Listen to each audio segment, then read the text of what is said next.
journalists Samira Ahmed and Ollie Kendall.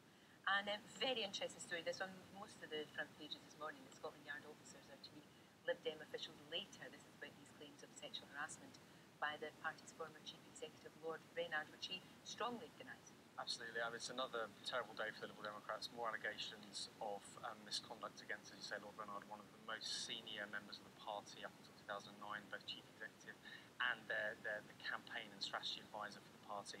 And I guess the big question is, we don't know whether there's a criminal case to answer. That will be something that the Met Police, as you say, the case has been referred to, will look at and decide. There's an internal investigation in the party going on at the moment. I guess the other thing that we should be asking is, how will this affect the Liberal Democrats? How will this affect Nick Clegg? By-election coming up.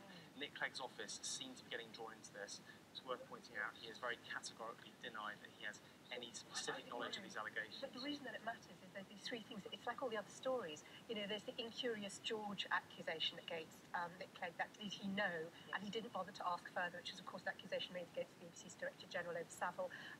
The allegation in front of the Daily Telegraph that the former head of fundraising, Helen Jardine-Brown, who was pregnant, and was, the allegation is that she was paid off. I mean, this is something that the NHS were accused of over, forcing people to go with a gagging clause. So all these things that are in the public domain about how we treat serious allegations about inappropriate conduct are all there around this story. Absolutely, and it does appear there was a cover-up, but the big question is, how high does it go?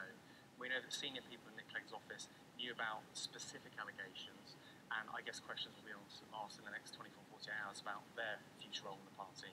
But I have to say, I don't think Nick Clegg did know about this. It's just whether or not the public think that plausible deniability, and the key word is plausible, is an acceptable defence. It's a mess, wherever you look at it. It's an absolute mess. It really is. It's been very badly handled. Quite. Completely. Right, now, what about this? 70% of us are afraid of ending up in a care home. People generally really think. This is research from the Alzheimer's Society, and quite frankly, that's the least scary statistic, that most of us are afraid of them.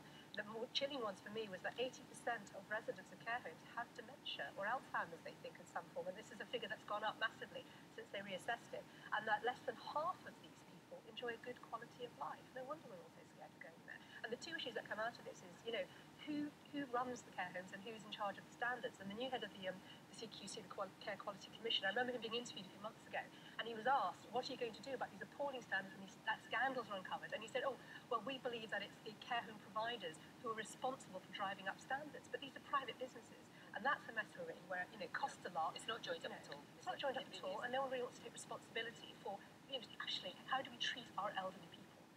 Do we care enough about them? Yeah, the depressing thing is, I think we've all got some experience of a relative in a care setting. I mean, I certainly have. And you have to constantly, it feels like, fight for the rights of your relative. And what you want is you want them to be in a care setting and know they're being properly looked after. And the tragedy is, that clearly isn't always the case. See, my family would never let anyone go to a care home. I've already had this conversation with my mother, which is, if it ever comes to it, we'll move in with us. And I think there's a cultural issue there as well, about whether we know our respect our parents' homes or not. What about this one? Britain's most senior Roman Catholic clergyman has resigned. Again, that's another story that's in an awful lot of the front pages this morning. Absolutely. The most senior Catholic clergyman in Scotland been asked to resign by no less than the current Pope, of course, is stood down. So he won't now, Cardinal Keith O'Brien, be part of that decision-making process at the Vatican to select the new Pope.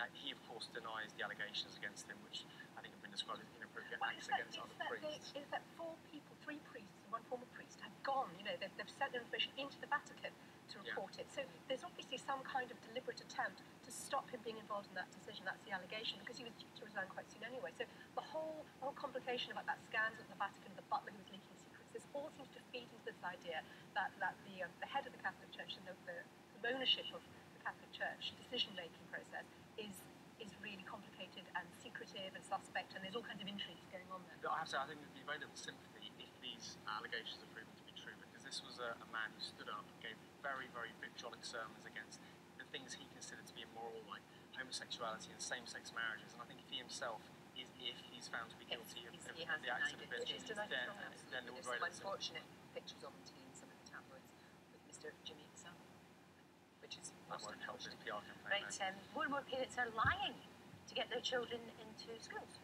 This